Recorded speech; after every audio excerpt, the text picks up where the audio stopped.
ইন্নাল হামদালিল্লাহি ওয়াস সালাতু ওয়াস সালামু আলা রাসূলিল্লাহ। এখানে দাঁড়িয়ে আছে কারা গো? বস বলেন।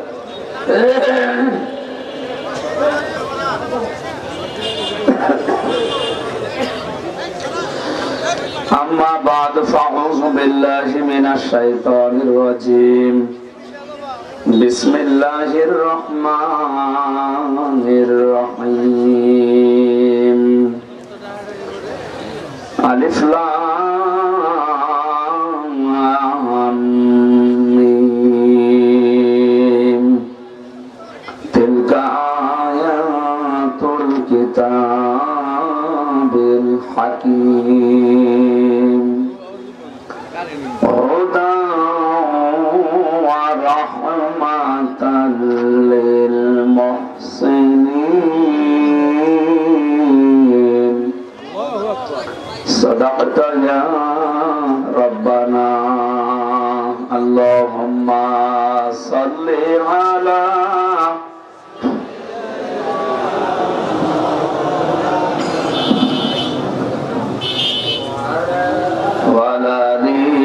سيدنا مولانا محمد আলহামদুলিল্লাহ। টাঙ্গাইল জেলার কালীহাতি থানার অন্তর্গত এই আওয়াজ তুমি কাছে কানে আওয়াজ লাগবে সহদেবপুর দক্ষিণ পাড়া জামে মসজিদ ও গোরস্থান কমিটির উদ্যোগে 2 দিন ব্যাপী ঐতিহাসিক তাফসীরুল কোরআন মাহফিলের স্বনামধন্য সভাপতি জনাব আলহাজ মতিউর রহমান, সহ সভাপতি মাওলানা আব্দুল আজিজ, সম্মানিত উদ্বোধক জনাব আতিকুর রহমান, এখানে উপস্থিত আছেন জনাব শহীদুল ইসলাম তালুকদার, জনাব মনজুর হোসেন খান, বিশেষ অতিথি জনাব আবু বকর মল্লিক, জনাব মনির হোসেন নিসান, আনোয়ার সরকার, জনাব হেলাল উদ্দিন, সম্মানিত পরিচালক মাওলানা নুরুল আমিন। আলোচনা রাখলেন মাওলানা হুসাইন মাহফুজ, মুফতি সানোয়ার হোসেন সাইফি সহ অন্যান্য উলামা ইকরাম। মঞ্চে বসা সম্মানিত ব্যক্তিবর্গ, সামনে বসা মুসলমান ভাইরা, পর্দার আড়ালের সম্মানিত মা এবং বোনেরা, প্রশাসনের ভাইরা, প্রাণ প্রিয় টাঙ্গাইলবাসী, এই যে যারা দাঁড়িয়ে আছেন, কি আপনাদের কি মাজা ব্যথা? ওখানে বসা যায় না? বসেন, বিশাল মাঠ পড়ে আছে তো, বসেন।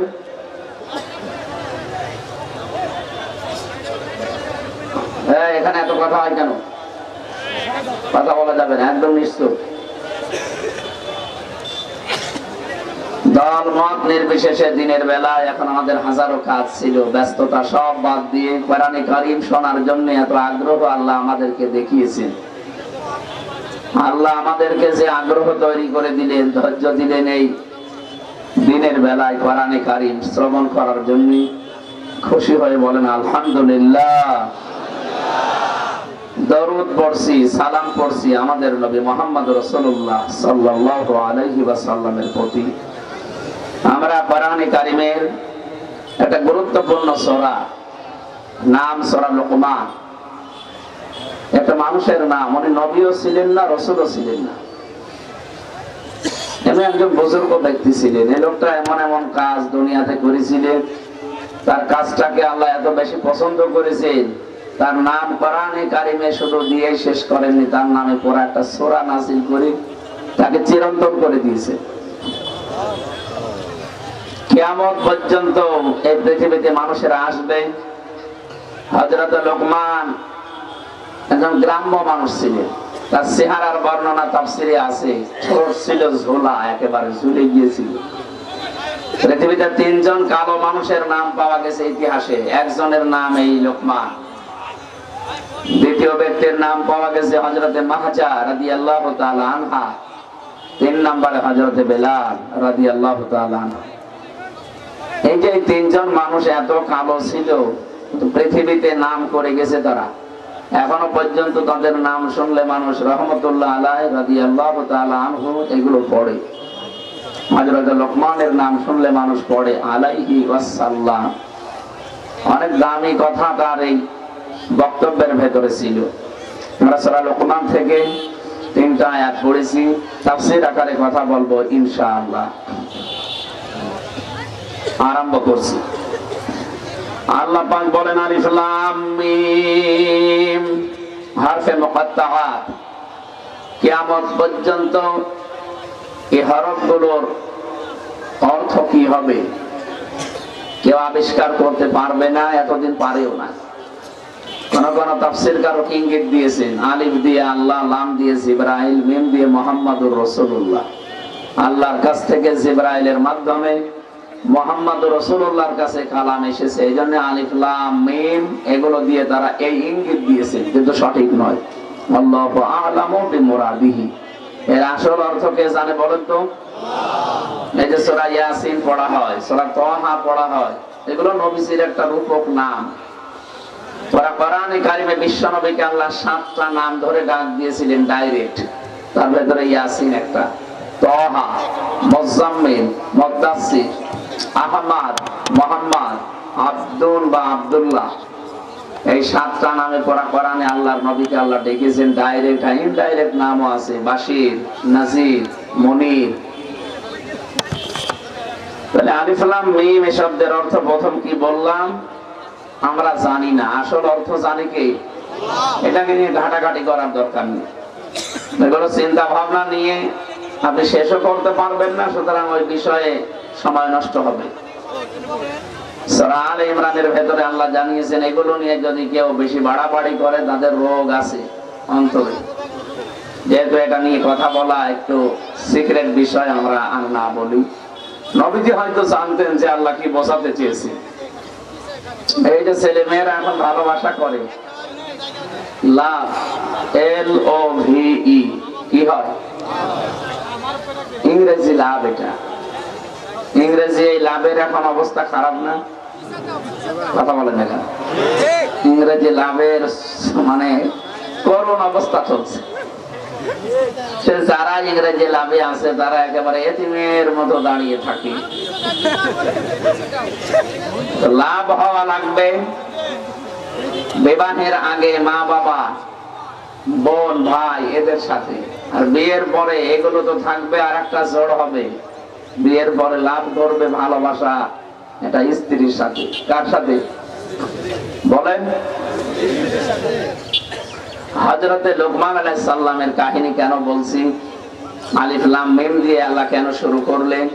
এমন একটা কথা দিয়েছেন যে পৃথিবীর মানুষ যেন খেই হারিয়ে ফেলে। ওই জামানা যেহেতু যখন নাজিল হচ্ছিল এগুলো কবিতার যুগ ছিল, মানুষ কবিতা বানাতে পারত। আল্লাহ তাআলা এমন ভাবে বানিয়ে দিয়েছেন যে এর অর্থ একটু বের করে দেখাও তো দেখি, একটু মিল করে দেখাও।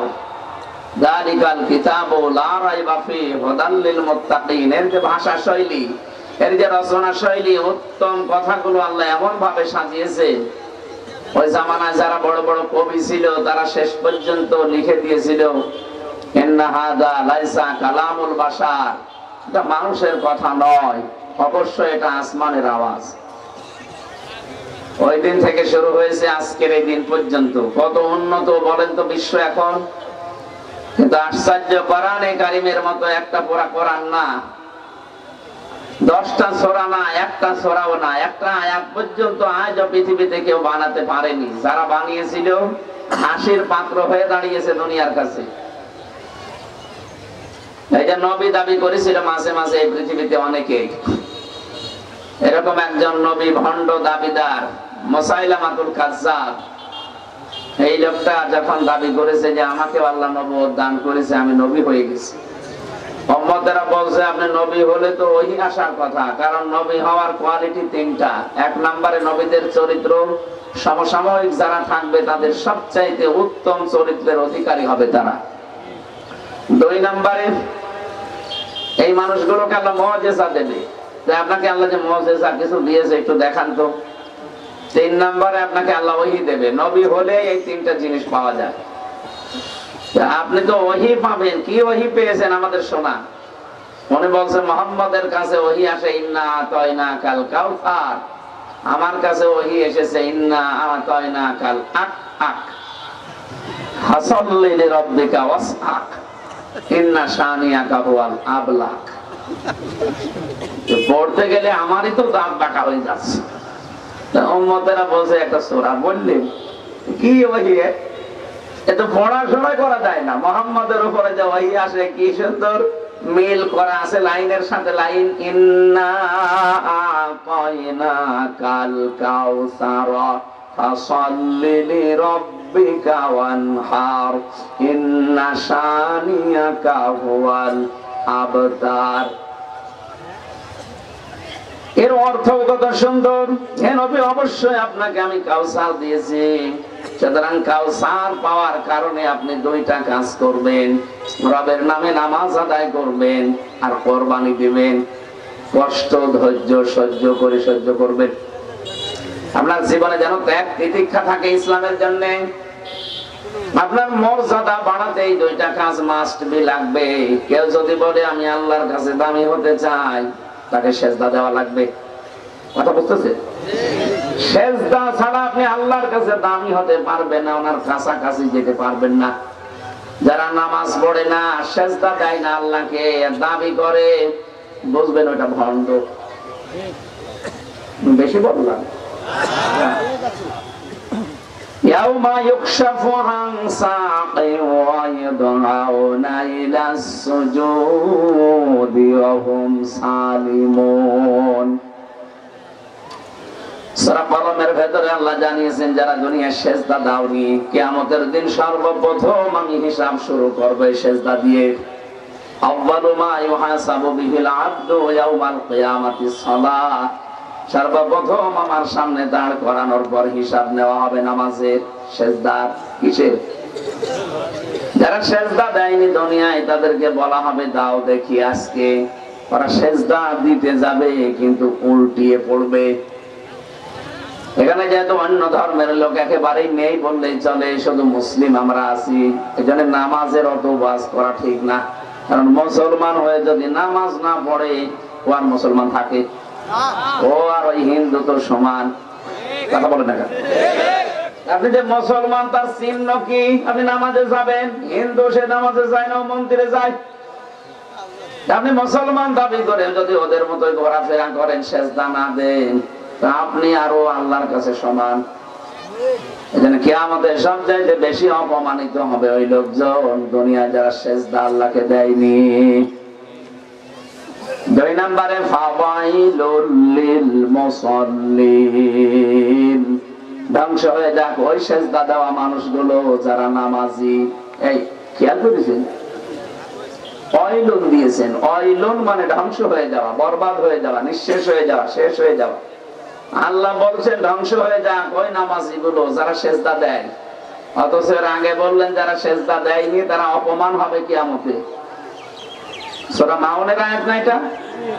ফাওয়াইলুল লিল মুসাল্লিন। ধ্বংস হয়ে যাক ওই মুসাল্লি গুলো যারা নামাজ পড়ে। আল্লাহর কথা কি দুই রকম নাকি? কথা বললেন না কেন? মিলছে না তো? সূরা কলমের ভেতরে আল্লাহ জানালেন যে না, কিয়ামতের অপমান হবে, অপদস্থ হবে। খাশিআতান আবসারুহুম তারহাকুহুম যিল্লাহ আকাদ কানু ইয়াদউনা ইলাস সুজুদি ওয়া হুম সালিমুন। লাঞ্ছনা, অপমান এগুলো তাদের শরীরের উপরে, চেহারার উপরে ঝেঁকে বসবে। মানুষের চেহারার ভেতরে অপমানের চিহ্ন কিন্তু ভেসে ওঠে। চেহারা দেখলেই মনে হয় যে না, ওরে অপমান করা হয়েছে। কথা বলছেন? এই যে আদালতে এখন যাদেরকে নিয়ে যাওয়া হচ্ছে, 2024 সালের 5 আগস্টের আগে যে চেহারার দিকে তাকিয়েছিলেন, কি সুন্দর তরুতাজা চেহারা। অথচ 2 দিন আগে আমি কর্নেল ফারুক খানকে দেখলাম আদালতে তুলছে। ওই যে চেহারা নড়ার পর্যন্ত ক্ষমতা নেই, আর একজনের সাহায্য নিয়ে নড়তেছে। চেহারার দিকে তাকে বোঝা যাচ্ছে লোকটা অপমান বোধ করছে। এটা যদি দুনিয়া এরকম হয়, অসহায় হয়ে যায়, কিয়ামতে কি হবে বলেন তো? এটা একটু ধারণা নেন। কি অবস্থা হবে আপনার? এজন্য যারা সেজদা দেন না, অপমান লাঞ্ছনা তাদের এই চেহারার ভেতরে আল্লাহ ঝেঁকে বসাবে। আর এখানে বললেন নামাজ যারা পড়ে তারাও ধ্বংস হয়ে যাবে। কোন নামাজি? আল্লাযীনা হুম আন সালাতিহিম সাহুন। ওই নামাজীগুলোর জন্য আক্ষেপ করেন আল্লাহ, আফসোস করেন, ধ্বংস কামনা করেন দুনিয়ায় যে মানুষগুলো নামাজ পড়ে কিন্তু নামাজে উদাসীন। কি এই যে সাহুন দিলেন, উদাসীন মানে 2 ওয়াক্ত পড়ে 3 ওয়াক্ত পড়ে না, অথবা জুমার দিন আসে 7 দিন আসে না, উদাসীন থাকে নামাজে। এটা তো আপনার গাইলে নেই। এখানে আছে অনেকে এরকম না, উদাসীন থাকা যাবে না, এটা আল্লাহর বিধান। আপনি যদি নামাজ ফরজটা বাদ দিয়ে দেন, আল্লাহ বলেন আমি তোর দায়িত্ব ছেড়ে দিই, যা। এই পুরা থানাটা কন্ট্রোল করছে প্রশাসনিক ভাবে ওসি সাহেব। উনি যদি বলে যে না আমি দায়িত্ব ছেড়ে দিলাম, আপনি কিন্তু শান্তিতে ঘুমাতে পারবেন না, কালকে হয়তো আপনার বাড়ি চুরি হবে। কি কথা বুঝতেছেন? তা ওনার তো একটা লিমিট করা আছে ক্ষমতা। ওনাকে আল্লাহ এমন ভাবে মানিয়েছে যে ওনার শরীরের অঙ্গ প্রত্যঙ্গ ওনার কথা শোনে না, এমন অঙ্গ আছে। টয়লেটে যদি বসে বলে ওই নাক, আমি কিন্তু ওসি, আমি নাক ধরতে পারবো না, গন্ধ যেন ভেতরে না আসে, নাক শুনবে ওনার কথা? নাক বলবে আপনি ওসি হন আর এসপি হন ডিসি হন, আগে নাক ধরেন। গন্ধ থেকে বাঁচতে হলে নাক ধরা লাগবে, তার মানে নাক ওনার কথা শুনবে না। শরীরের অঙ্গ প্রত্যঙ্গ ওনার কথা শোনে না, অথচ সরকার ওনার দায়িত্ব দিয়ে রেখেছে পুরো থানাটার যেন কন্ট্রোল করতে পারে বিভিন্ন জিনিস। আল্লাহ পাক বিশাল কিছু চালাচ্ছেন। আপনি কি মনে করছেন শুধু আল্লাহ বাংলাদেশের দায়িত্বে আছে? 257টা রাষ্ট্র এই দুনিয়ায়, এখন 810 কোটির উপরে মানুষ, সবচাইতে বেশি বড় হচ্ছে বাংলাদেশ। কয়েকদিন আগে মালয়েশিয়া গিয়েছিলাম, এ দেশের চাইতে 8 ডবল বড়। এর আগে ছিলাম সৌদি আরবে, ওই দেশটা এইটার চাইতে 14 ডবল বড়। আর আমাদের যে পাশে আমাদের প্রতিবেশী যেটা, ওটা 29 ডবল বড়। কথা বুঝতেছে? বাংলাদেশের চাইতে আমেরিকা 59 ডবল বড়। তার মানে 59টা বাংলাদেশ পাশাপাশি রাখলে যত বড় হবে আমেরিকা একা অত বড়। ওদের কাছে আমাদের এই দেশটা একটা পাড়া, পাড়া না? এই পাড়ার ভেতরে 64টা জেলা, এখানে 630টা থানা, তার ভেতরে এই সহদেবপুর একটা গ্রাম মাত্র। এই গ্রামে কত জায়গা দেখেন না কেন, বিশাল এলাকায় গ্রাম, এর ভেতরে লক্ষ লক্ষ মানুষ আমরা বাস করছি এই থানাতে। তার ভেতরে আপনি একজন। আমি বলেন তো আল্লাহর বিশাল সৃষ্টির তুলনায় আপনি কি? কিছু না। এটা গেল পৃথিবী। এরপরে আল্লাহ বানিয়েছে ব্ল্যাক হোল। এই যে তারকারাজি দেখতে পাই, সূর্য দেখতে পাই, এই পৃথিবীর তুলনায় 13 লক্ষ গুণ বড় আল্লাহ সূর্য বানিয়েছেন। 13 লক্ষটা পৃথিবী এক জায়গায় রাখলে যত বড় হবে সূর্য একাই অত বড়। 27 লক্ষটা সূর্য যদি তারকার কাছ দিয়ে যায়, এমনও তারকা আছে মিটি মিটি জলেও খেয়ে ফেলতে পারবে। 27 লক্ষ সূর্য এক জায়গায় রাখতে পারে পেটের ভেতরে, এরকম তারকা আল্লাহ বানিয়েছেন। এই সমস্ত তারকাগুলো যখন ব্ল্যাক হোলের পাশে যায়, চকলেটের মতো চুষি খেয়ে ফেলে। ছায়াপথ, নিহারিকা, গ্যালাক্সি, বিশাল জগৎ আল্লাহ বানিয়ে রেখেছেন।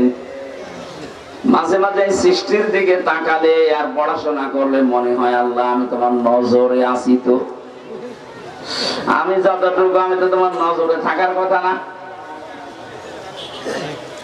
অথচ আল্লাহ পাক জানিয়েছেন সাগরের তলদেশে পাথরের উপরে কালো, পাথরের উপরে কালো, রাতে কালো পিপিলিকা হেঁটে যায়, তার পায়ের আওয়াজ পর্যন্ত আমি আল্লাহ আরশে বসে শুনতে পাই। এটা শুধু সুবহানাল্লাহ আলহামদুলিল্লাহ বড় বিষয় না, এটা নিজের সাথে একটু মিলান তো, যে আল্লাহর এই সৃষ্টি, এই ক্ষমতার তুলনায় আমি কি? কিচ্ছু না। অথচ আমারই মাস্তানি দেখে কে? আল্লাহ এজন্য জানিয়েছেন যে বিশাল কিছু কিন্তু আমার আয়ত্তে আছে। মানুষ যখন আমাকে সেজদা দেওয়া বন্ধ করে দেয়, ওই লোকটার দায়িত্ব আমি আল্লাহ ছেড়ে দেই। বলেন নাউজুবিল্লাহ। সেজদা দিলে একদিকে জানলাম ঝামেলা, আর একদিকে সেজদা না দিলে ঝামেলা।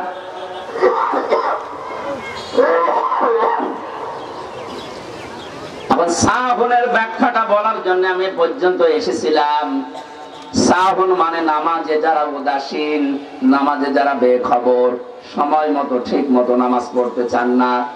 2 নম্বরে নামাজ পড়ে ঠিক, কিন্তু নামাজে যেটা বলে ওইটা বোঝে না। আর এই প্রকার মানুষ বাংলাদেশ, ভারতে বেশি। এখানে অনেক মানুষ এমন আছে পেটে বোম মারবে, সূরা ইখলাসের অর্থ বলতে পারবে না। 30 বছর নামাজ পড়বে সূরা ইখলাস দিয়ে, কথা বলে না কেন? 3 নম্বরে শুধু বুঝলেই হবে না, নামাজের ভেতরে মন তৈরি করা লাগবে। খুশু বলে যেটারে। 2 রাকাত নামাজ আদায় করতে গেলে আপনি এমন একটা আলাদা শান্তি পাবেন, পৃথিবীর কোন জায়গায় আল্লাহ এই শান্তিটা রাখে নাই। স্বামী স্ত্রীর ব্যবহারে শান্তি আছে, আনন্দ পাওয়া যায়। সবচাইতে বেশি আনন্দ শান্তি আল্লাহ রেখেছেন তার সেজদার ভেতরে। কত মানুষ বিভিন্ন ফতোয়া বের করেছে যে আমি এমন বাবার মুরিদ হয়েছি যে আমার নামাজ লাগে না। ওটা একটা নির্ভেজাল শয়তান।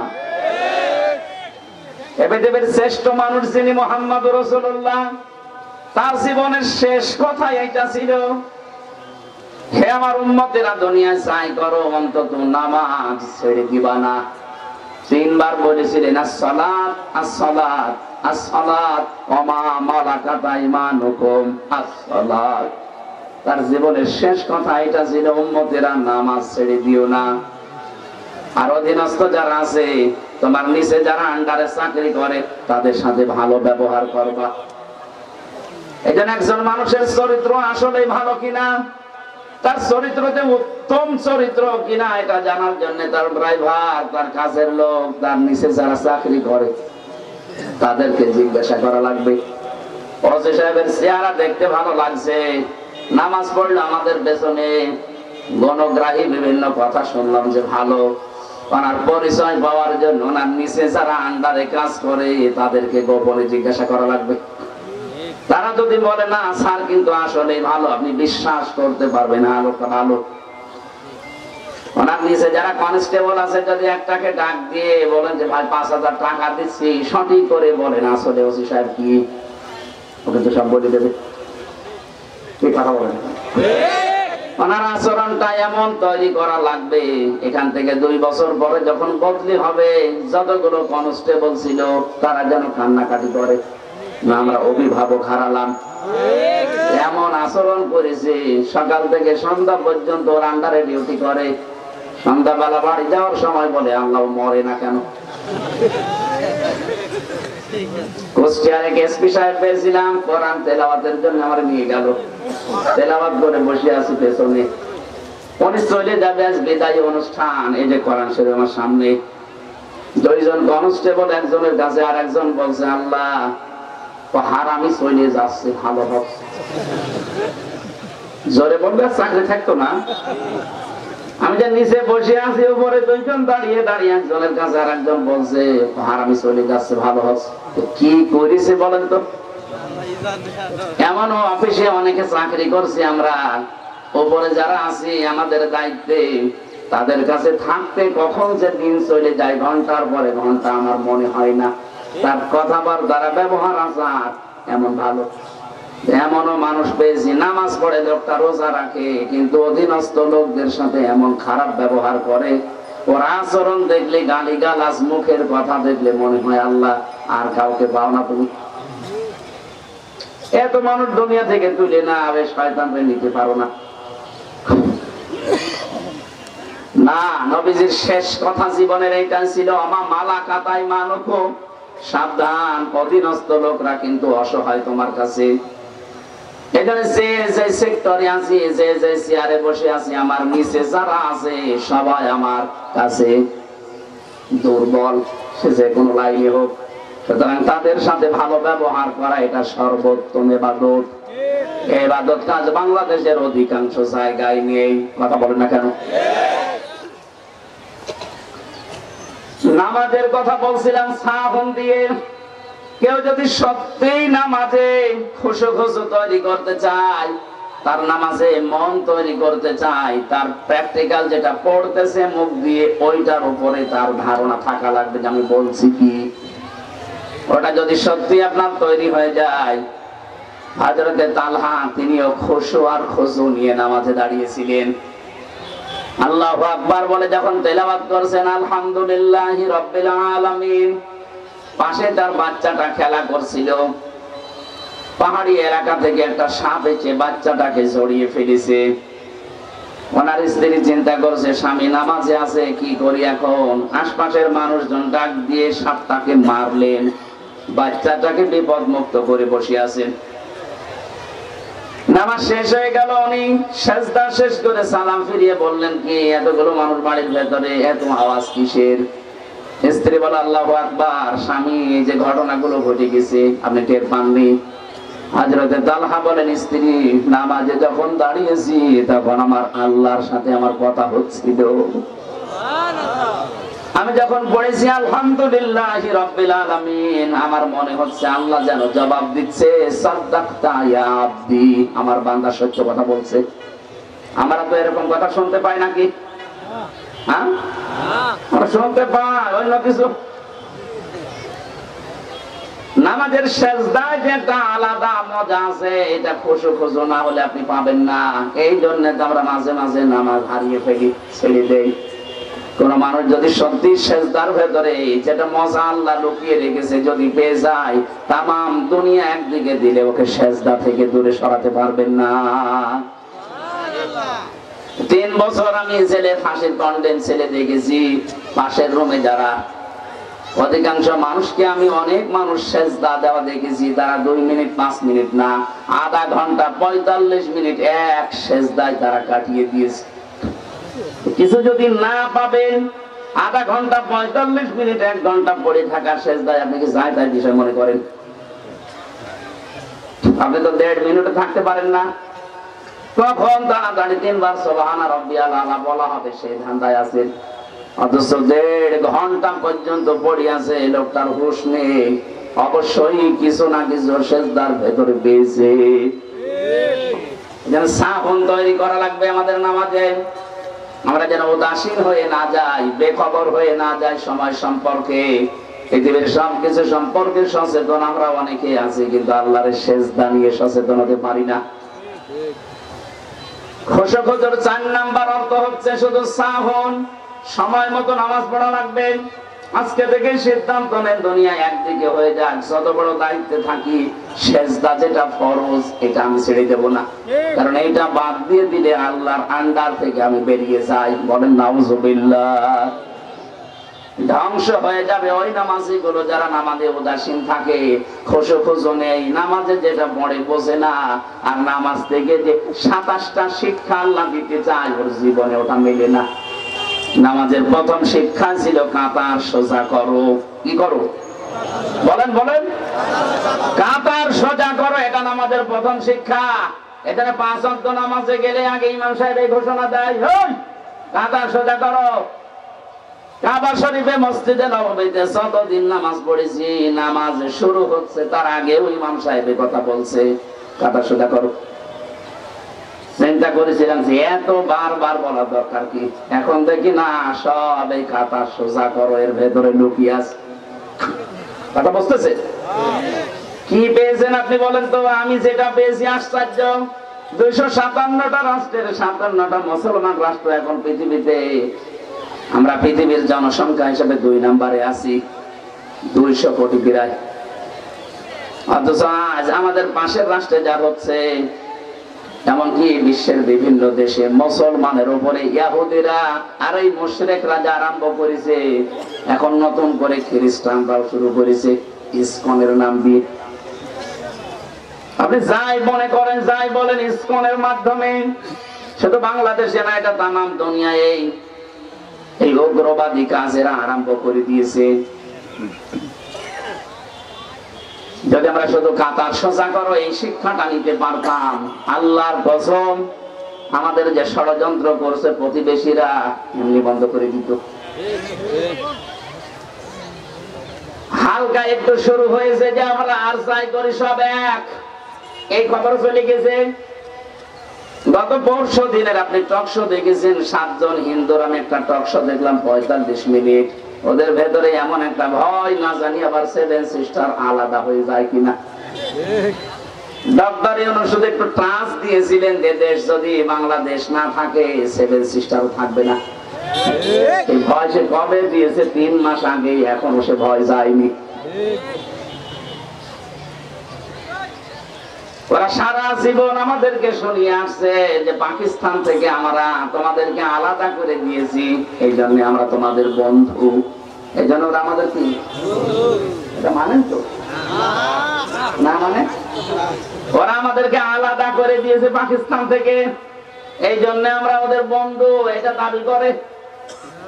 আমরা আপনাদের 7 সিস্টার আলাদা করে দিচ্ছি, 7 ভাগ হয়ে যাচ্ছে, আমরা বড় বন্ধু।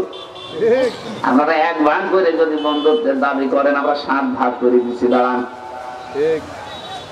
এই ভয় এখন জড়সড় হয়ে গেছে। 7 জনের মুখের দিকে তাকিয়ে দেখলাম ওদের সব একই কথা। কেন করবে সবাই মুখে এই কথা? কেন করবে? এত ভয় কেন? এদেশের মানুষ চাই করুক, যত খারাপ হোক, আজ পর্যন্ত বাংলাদেশে কোন মানুষ মন্দির ভেঙে মসজিদ বানিয়েছে আমি দেখিনি, শুনিও নি। অথচ এখনো পর্যন্ত ভারতে বিভিন্ন জায়গায় নাকি রাম মন্দির ছিল, এই নাম নিয়ে মসজিদ ভাঙতেছে। যারা সারা দুনিয়ার মানুষকে ছড়াচ্ছে যে বাংলাদেশের সংখ্যালঘু নির্যাতন হচ্ছে, অথচ তার নিজের দেশের সংখ্যালঘু মুসলমানের কোনো নিরাপত্তা নেই। নিজের কথা নিজে রাখতে পারেন না, আপনি মুনাফিক। মুনাফিক কাফের তো আছে, কাফের ছাড়াও মুনাফিক খারাপ, কারণ কাফের জাহান্নামে যাবে কিন্তু উপরে থাকবে, আর মুনাফিক জাহান্নামে যাবে নিচে থাকবে। উস্কানিতে পা দেওয়া যাবে না। বাংলাদেশ চা হয়ে যায় যাক, ধর্মীয় সম্প্রীতি যেটা আছে এটা আরো অটুট করা লাগবে। আজকে বিজন কুমার সরকার হিন্দু বৌদ্ধ ঐক্য পরিষদ ফ্রন্টের যে সভাপতি বাংলাদেশে, তো কি বলছে আপনি দেখেছেন? যে এই দেশে যারা এতদিন দায়িত্বে ছিল 15.5 বছর, সবচাইতে বেশি অত্যাচার হিন্দুদের উপরে হয়েছে তাদের কারণে। জামাত, বিএনপি, ইসলামপন্থী আলেম ওলামা এদের দ্বারা কোনোদিন হিন্দুদের উপরে কোনো অত্যাচার এদেশে হয়নি, হওয়ার সম্ভাবনা নেই। এই ইস্যুটা তৈরি করেছে 2 জন পালিয়েছে, ওরা এটা নিয়ে এখন গরম করার চেষ্টায় আছে। তারা নিজেরা বলছে না আমাদের মন্দির ওরা পাহারা দেয়। ইসকন এটা আলাদা জিনিস, এটা শুধু হিন্দু নাম নিয়েছে, ওটা চালাচ্ছে ইহুদিরা। আমার কাছে 12-13 পৃষ্ঠার তথ্য আছে। ওরা যা করছে, আমি একটা তথ্য বলছি একটু মিলান। ভারতের সাথে যে চলমান দ্বন্দ্ব চলছে, এই অবস্থায় আমাদের কিছু কিছু লাভ সামনে আসতেছে। একটা লাভ হচ্ছে দেশের বিলিয়ন ডলারের মুদ্রা পাচার বন্ধ হয়ে যাবে। হ্যাঁ, আপনি বলছেন হোক, যা চলছে এটা আরো বেশি করে বাঁধুক। 2 নম্বরে দেশের চিকিৎসা ব্যবস্থার আমূল পরিবর্তন হবে। ওরা 3 দিন আগে ছড়িয়েছে যে আমরা বাংলাদেশের মানুষকে চিকিৎসা দেব না। আজকের রিপোর্ট দেখেছেন সকালে? আজকের সকালের রিপোর্ট পুরো পাল্টিয়ে গেছে। বিশেষ করে কলকাতায় ডাক্তারদের যে সংগঠন আছে তারা বলছে না বাংলাদেশের লোকদেরকে আমরা চিকিৎসা দেব, আমরা এই সরকারের কথা মানি না। ওদের ঈমান নেই কিন্তু বিবেক তো হালকা আছে। 3 নম্বরে দেশের জিডিপি বেড়ে যাবে ইনশাআল্লাহ। ভারতের পাশে যতগুলো রাষ্ট্র আছে তারা যদি ভারত ছাড়া চলতে পারে, আমরা পারবো না মানে? এই কথা বলে না কেন?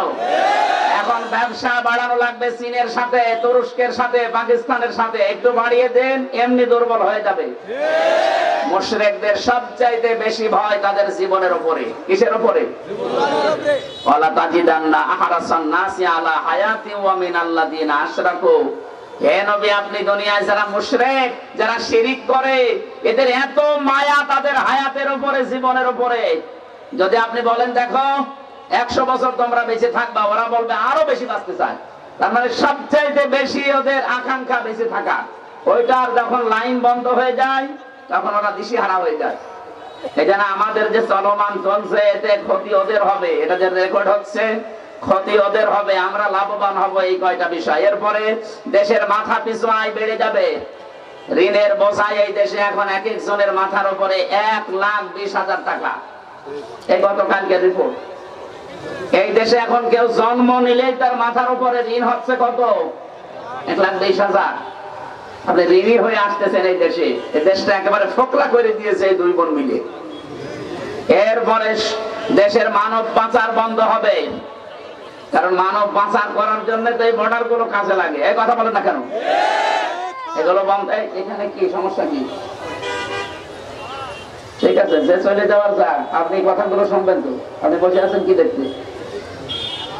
হ্যাঁ, একটু খেয়াল করে শুনেন। স্বর্ণ চোরাচালান কমে যাবে। চোরাচালান এখন নেই, ঠেকানো যাচ্ছে। যে দ্বন্দ্ব চলছে, দ্বন্দ্বটা আরো তৈরি হোক, এটা বন্ধ হয়ে যাবে ইনশাল্লাহ।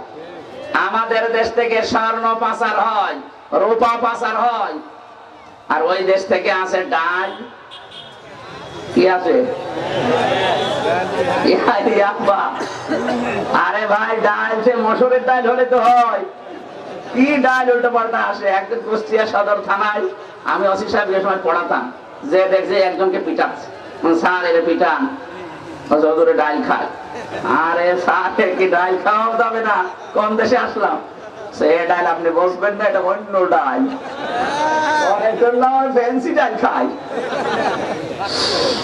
এরপরে ইয়াবা ফেন্সিডিলের আগমন কমে যাবে। দেশের পর্যটন শিল্পের উন্নয়ন ঘটবে ইনশাআল্লাহ। আমরা যত টাকা খরচ করে এই বিভিন্ন জায়গায় যাচ্ছি ভারতে দেখতে, ওগুলো সব মুসলমানই বানিয়েছিল। ওইগুলো এখন শুনছি তাজমহল পর্যন্ত ভেঙে দেবে। আজমির শরীফ ওরা এখন দাবি করছে নিচে মন্দির ছিল, এটা ভেঙে মন্দির বানাবে। আর এরা মানুষ, আমাদের সাম্প্রদায়িক উস্কানি দেন। নিজের দেশে কি করছেন সংখ্যালঘুদের সাথে? পৃথিবীর নিকৃষ্ট জাতি হিসাবে আপনারা পরিগণিত হচ্ছেন, আরো হবেন। দেশের সামরিক শক্তির উদ্ভব ঘটবে, উন্নতি হবে ইনশাল্লাহ। দেশের ফ্যাসিস্ট এবং ভারত প্রেমীদের সংখ্যা কমে যাবে, কমে যাচ্ছে এবং সামনে যাবে। জনগণের মধ্যে আরো ঐক্যবদ্ধ দৃঢ় প্রতিজ্ঞা তৈরি হবে, হচ্ছে না? যত ওরা ঝামেলা করছে তত বেশি দেশে এক হয়ে যাচ্ছে।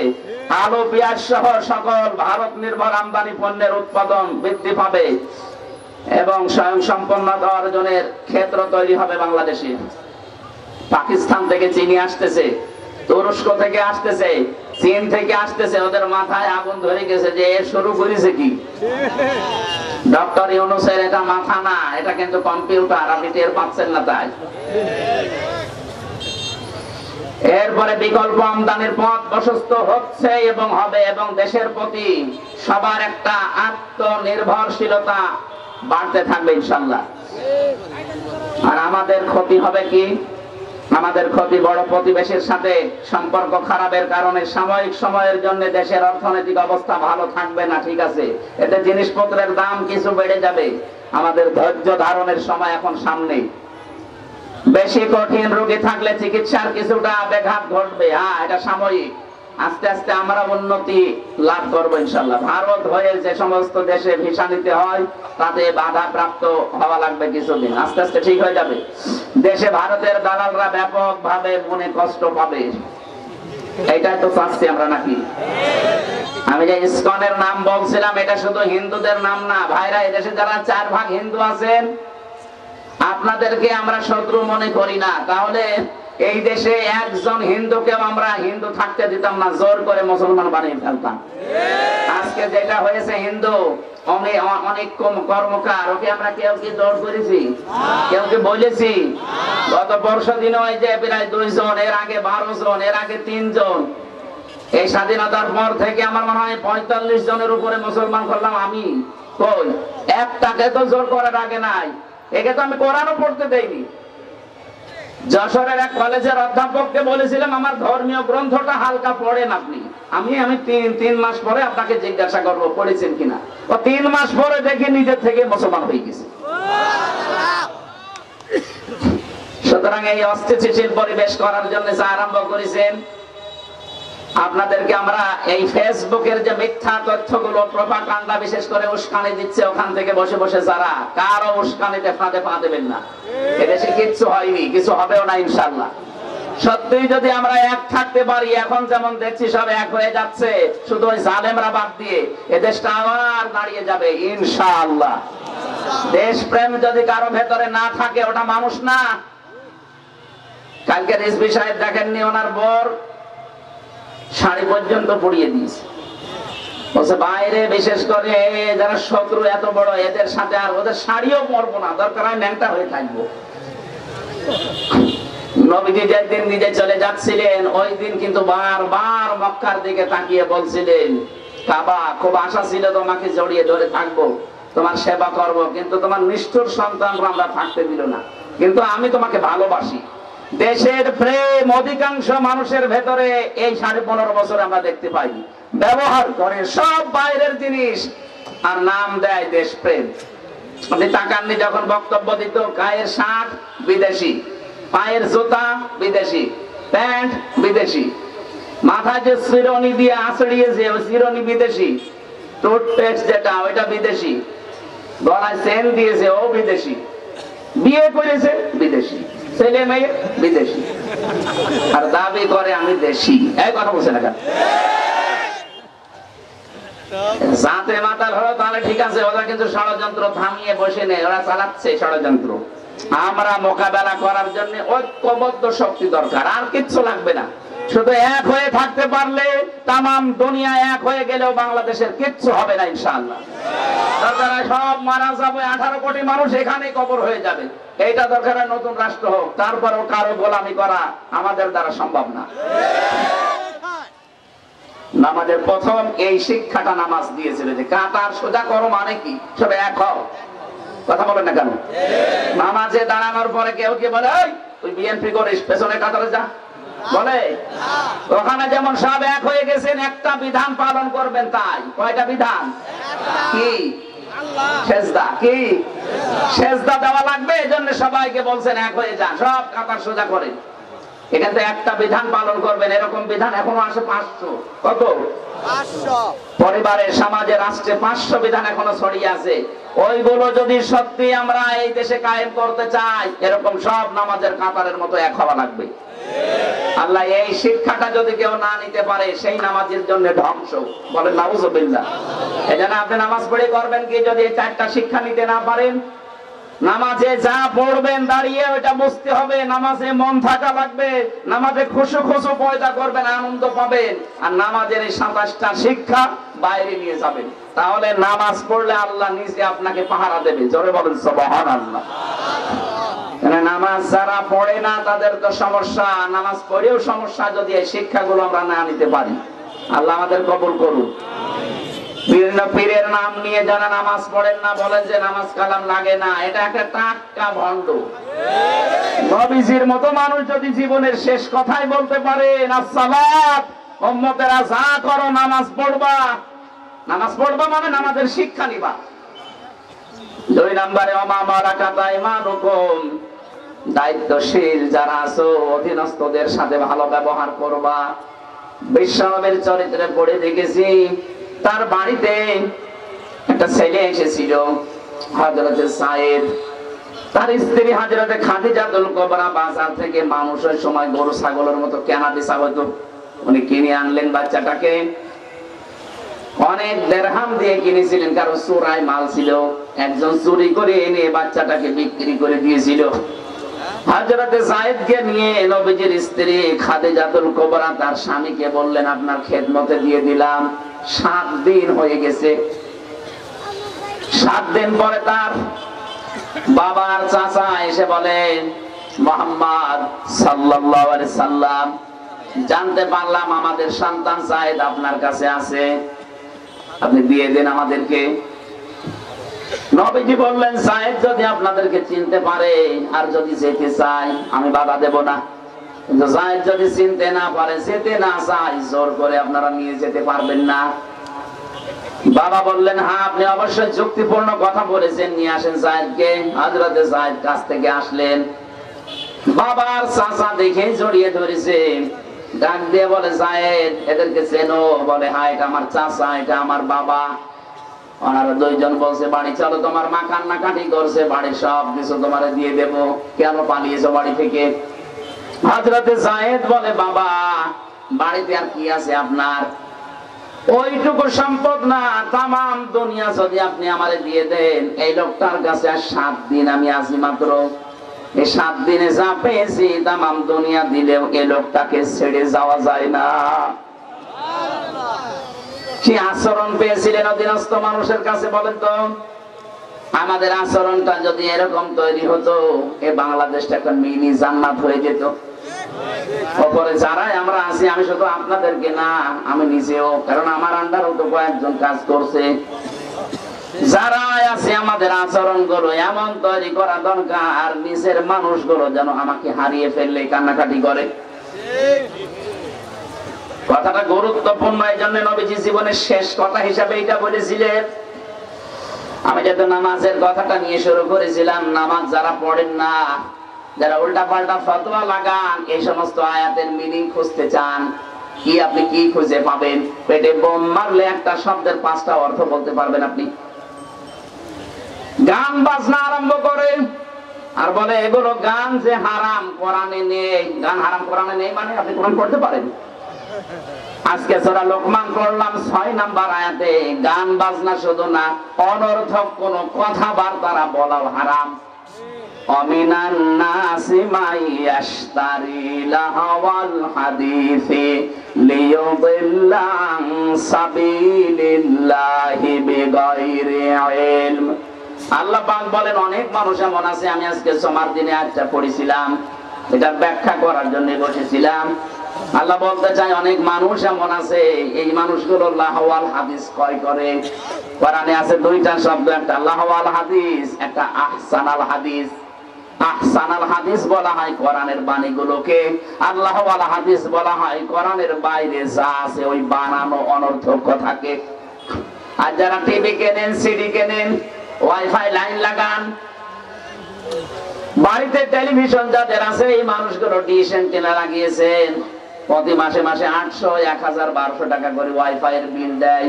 কথা বলছে না কেন? আপনি এগুলো নিয়ে কি করতে চান এইটার উপরে নির্ভর করে। আপনি 800,000 টাকা ওয়াইফাই এর বিল দেবেন, ওটা সাদকা করা সওয়াব হবে যদি ওয়াইফাই থেকে আপনি ইসলামী মাইন্ডের কিছু নামিয়ে চরিত্র ভালো করার জন্য দেখেন। আর ওই ওয়াইফাই লাইন থেকে যদি আপনি শাবনুরের নাচ নামান, যতক্ষণ নাচ দেখবেন ততক্ষণ সওয়াব হতেই থাকবে। ওই ওয়াইফাই লাইন নেওয়া 800 টাকায় মনে করবেন আমি জাহান্নাম কিনে নিলাম। তাহলে ওয়াইফাই লাইনের 800 টাকা আল্লাহর রাস্তায় সাদকা করা সওয়াব হয় যদি ওটা ভালো কাজে লাগে। কথা বলে না কেন? আরে ভাই, টেলিভিশন ওয়াইফাই এর তো কোনো দোষ নেই, তো জড় পদার্থ। একে যেভাবে চালাবেন ওইভাবে আপনি চালাতে পারবেন। যদিও এখন আজ ওপেন করে দিয়েছিল আকাশ সংস্কৃতির নামে চরিত্র ধ্বংস করার জন্য, দাদারা বহু চেষ্টা করেছে, কিন্তু দেখেন না, এত চেষ্টা করলাম তারপরও ছেলেটাকে 5 ওয়াক্ত নামাজ থেকে দূরে সরাতে পারি না। এটা তাহাজ্জুদ পর্যন্ত পড়ে। ওদের মাথা এই জন্যই খারাপ হয়ে গেছে যে এত টাকা সব চলে গেল। অথচ ওরা কি করে না আপনি দেখেন, শিক্ষা ব্যবস্থা থেকে শুরু করে আকাশ সংস্কৃতির নামে কত রকমের সিনেমা, থিয়েটার, নাটক, নভেল সব ঢোকাচ্ছে। পিন আপ করা পত্রিকা পর্যন্ত আমাদের দেশে ঢুকিয়েছে। অথচ আমরা তো কিছুই না, শুধুমাত্র কোরআন হালকা পাতলা কোরআনের কাছে আসার কারণে আল্লাহ পাক মানুষকে এমন জায়গায় পৌঁছে দিয়েছে, ওদের সব ঔষধ ব্যর্থ হয়ে যাচ্ছে। এখানে যারা আছেন, আমাদের চরিত্রকে একটু পরিষ্কার পবিত্র রাখার জন্য কোরআনে বর্ণিত 2টা ঔষধ বলছি। বিবাহিত যারা আছেন, অনেকে এই প্রশ্ন করেন, হুজুর বিয়ে করেছিলাম প্রথম 1-1.5-2 বছর ভালোই লেগেছে, 4-5 বছর হয়ে গেল, এখন আর ভালো লাগে না, এক তরকারি কতদিন খাবো? ঠিক আছে, আপনি যদি এই কথা মনে হয় যে এক জিনিসের কতদিন সংসার করা যায়, নতুন নতুন জিনিস ভালো হয়, তাহলে আপনার স্ত্রীও তো এই কথা বলতে পারে যে এই এক ছাতা আর কতদিন নেব। কথা বলে না কেন? তারও তো নতুন নতুন জিনিস ভালো লাগার কথা। এখানে যে রোগটা আমাদের বাসা বেঁধেছে, আল্লাহ ১৫০০ বছর আগে এই রোগের ঔষধ 2টা দিয়ে দিয়েছে। আমি সহ প্রত্যেকে যদি এই 2টা ঔষধ এখন থেকে খেতে পারি, দেখবেন আপনার নিজের স্ত্রীর প্রতি আপনার আকর্ষণ বাড়বে, পর স্ত্রীর প্রতি আকর্ষণ আস্তে আস্তে ঘৃণা তৈরি হবে। সূরা নূর 30 নম্বর আয়াত। ব্যাখ্যা সহ বলতে গেলে তো সময় নেই, তাফসীর আপনারা বাড়িতে বাংলাটা পড়ে নেবেন। সূরা নূর 18 নম্বর পারা 12 নম্বর পৃষ্ঠা 7 নম্বর লাইনের 30 নম্বর আয়াত। কত নাম্বার? আরো জোরে বলেন। 2 নম্বর আয়াতটা আছে সূরা আহজাব 22 নম্বর পারার 1ম নম্বর পৃষ্ঠা 3 নম্বর লাইনের 32 নম্বর আয়াত। এটা তাফসীরে খাজেন, বাংলা পাওয়া যায়, লিখে নেবেন। আল্লাহ পাক বলেন, প্রথম দলিল বলছি, কুল্লিল মুমিনিনা ইয়াগুদ্দু মিন আবসারিহিম ওয়া ইয়াহফাযু ফুরুজাহুম যালিকা আযকা লাহুম ইন্নাল্লাহা খাবীরুম বিমা ইয়াসনাউন। এই ওষুধ লাগবে এখনই। আল্লাহ বলেন, মুমিন পুরুষ যারা তাদেরকে বলেন, পর নারী দেখলে যেন তারা চক্ষু নিম্নগামী করে। যদিও এটা এত সহজ না যত সহজ আমি বলে ফেলছি।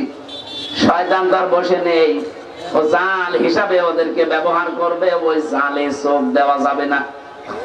সুতরাং নিজের চরিত্রকে যদি সংশোধন করতে চান, পবিত্র রাখতে চান, নিজের জায়েজ স্ত্রী বাদ দিয়ে আর 14 জন মহিলা বাদ দিয়ে পৃথিবীর কোন নারীর দিকে লোলুপ দৃষ্টি নিয়ে তাকানো যাবে না।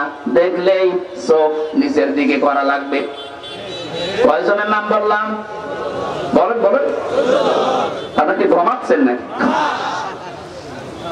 একজন হচ্ছে আপনার নিজের মা, এর প্রতি খারাপ ধারণা আসা সম্ভব। 2 নম্বরে নিজের আপন বোন, এটাও। 3 নম্বরে নিজের আপন মেয়ে। 4 নম্বরে নিজের আপন ফুফু। 4 নম্বরে নিজের আপন খালা।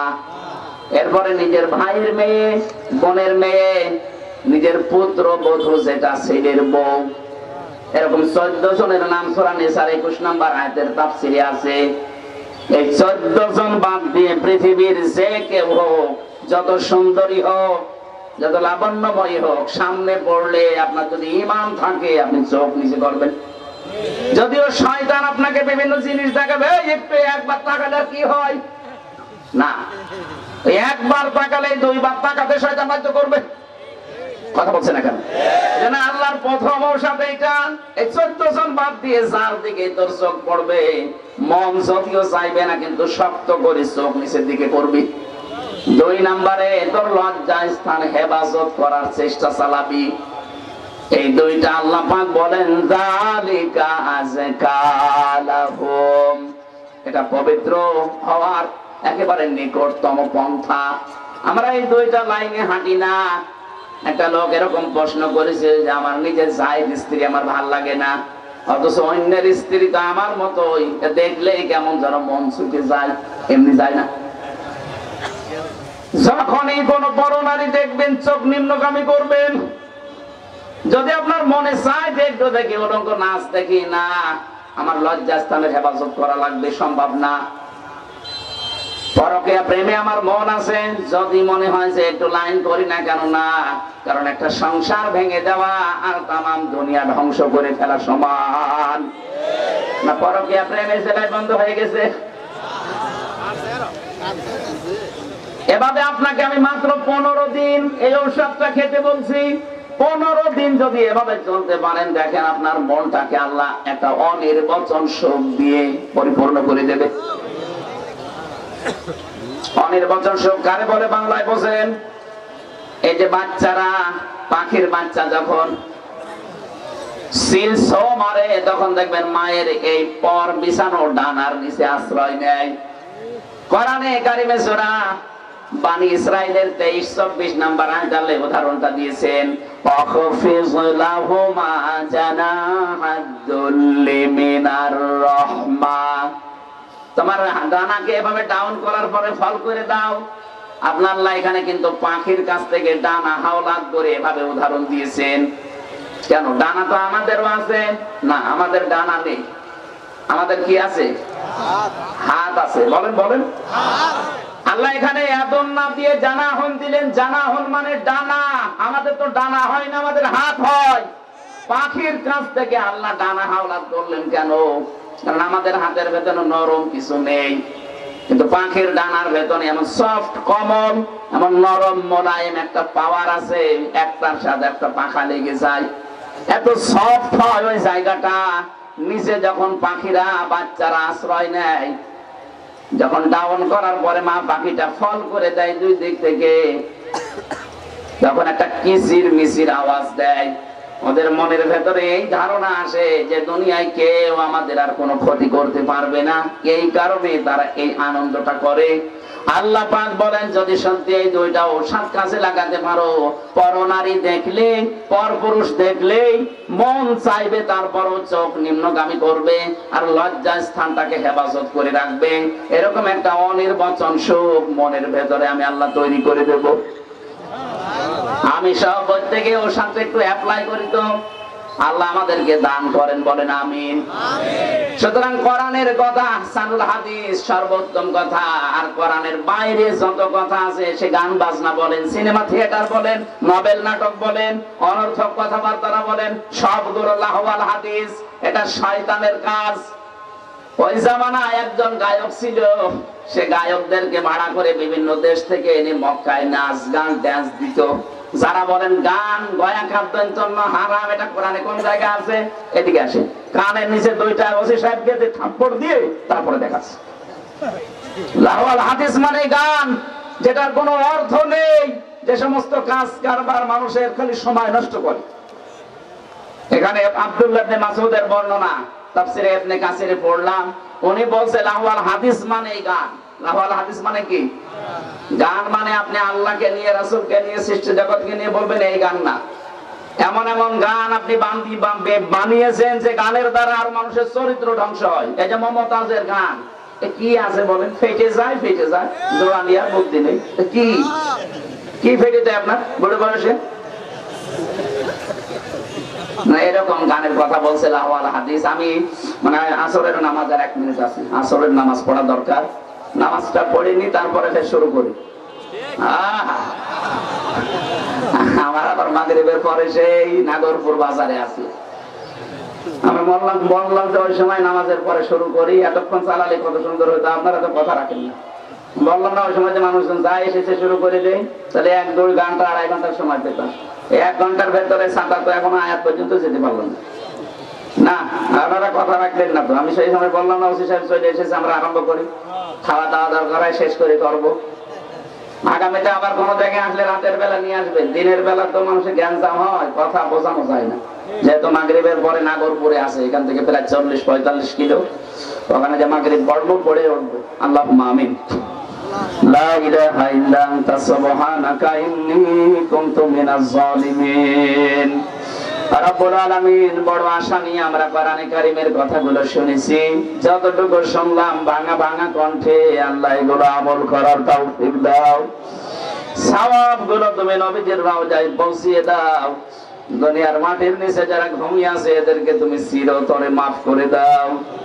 কখন না জানি কার ডাক এসে যায়। আল্লাহ তাআলা, দুনিয়ার জীবনটা পুরা ধোঁকা, এটা আমাদের বোঝার তৌফিক দাও। কালকেও মাওলানা এনামুল হক শাফি বর্ষা দিনও আমাদের মতো জীবিত ছিল। গতকালকে তো আমরা কবরে রেখে আসলাম। আল্লাহ তাআলা, এরকম আমিও এখন জীবিত আছি, না জানি আবার বিকাল হতে হতে মাগরিবের আগে আমার খবর হয়ে যায় কিনা। আল্লাহ, মরতে আমাদের কোনো আফসোস দুঃখ নেই, ভয়ও নেই, কিন্তু আমরা ঈমান নিয়ে মরতে চাই। রব্বুল আলামিন, যে দেশে আছি, এই দেশটা নিয়ে বহু ষড়যন্ত্র এখনো চলছে, থেমে নেই। সব কিছুর